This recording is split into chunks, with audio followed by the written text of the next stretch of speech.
You ever watch a scene in EastEnders and think, oh, Peter, not again? Well, that's exactly how I felt when I saw the spoilers for next week.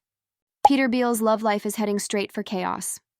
And honestly, it feels like classic EastEnders, the kind of messy relationship drama that reminds me of the old Beale family sagas. So, Peter and Lauren have been under the cosh lately. Little Jimmy's blindness has already tested them. Oscar's been stirring trouble like only a Branning can. And Cindy moving back in has turned number 25 into a pressure cooker. And now, just when you'd hope Peter would keep his head down, a new face pops up. Demi, the friendly mum at Jimmy's sensory class. Sparks fly. And you can probably guess what happens next. Peter meeting Demi for that cheeky drink? I can almost hear Ian's voice in my head going, Peter, don't be a mug. But does Peter listen? Of course not. There's something so typical about him swaggering home after his flirtation, acting like nothing's wrong, even seducing Lauren to cover his tracks. It's messy. It's reckless. And it's so Peter Beale. And Penny catching him out? Brilliant. Penny has always had that sharp, no-nonsense edge. She's not about to let her sister be made a fool of. But here's where it gets juicy.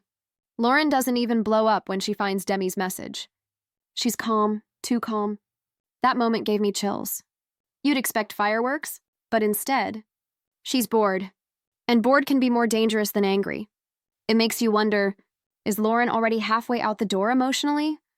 Then there's that awkward cafe moment. Lauren, Penny, and Demi all having a laugh at Peter's expense.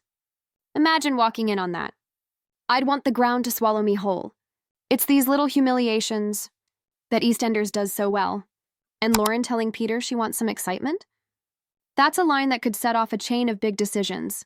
I can't help thinking, this might be the start of a bigger shakeup. Peter's family history is full of messy romances. Remember his tangled past with Lola?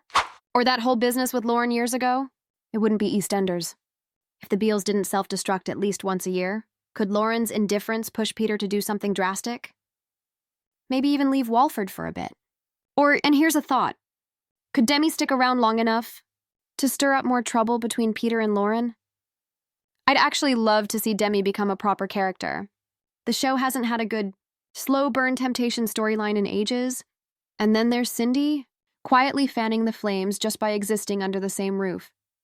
If she stirs the pot anymore, we could see a proper Beale-Branning fallout. That could bring back memories of those classic Ian and Cindy rows from the 90s. And as a longtime fan, that sort of nod to history always gets me. This storyline feels like it could split fans. Some will say Peter deserves whatever's coming to him. Others might point out he's been under huge stress and just wants to feel wanted. But Lauren's reaction, that cool, almost detached response, that's what's really intriguing. EastEnders doesn't do that by accident. It's a signal. That's something big's brewing. What do you reckon? Is Peter about to throw everything away? Or could this be the push he and Lauren need to reignite things? I'd love to hear what you think. Do you feel sorry for Peter? Or are you cheering Lauren on? If you're as hooked on this drama as I am, make sure you hit like, drop your theories in the comments, and subscribe, so you don't miss any of the latest Walford gossip. It's going to be a wild week on the square, and I, for one, can't wait to see the fallout.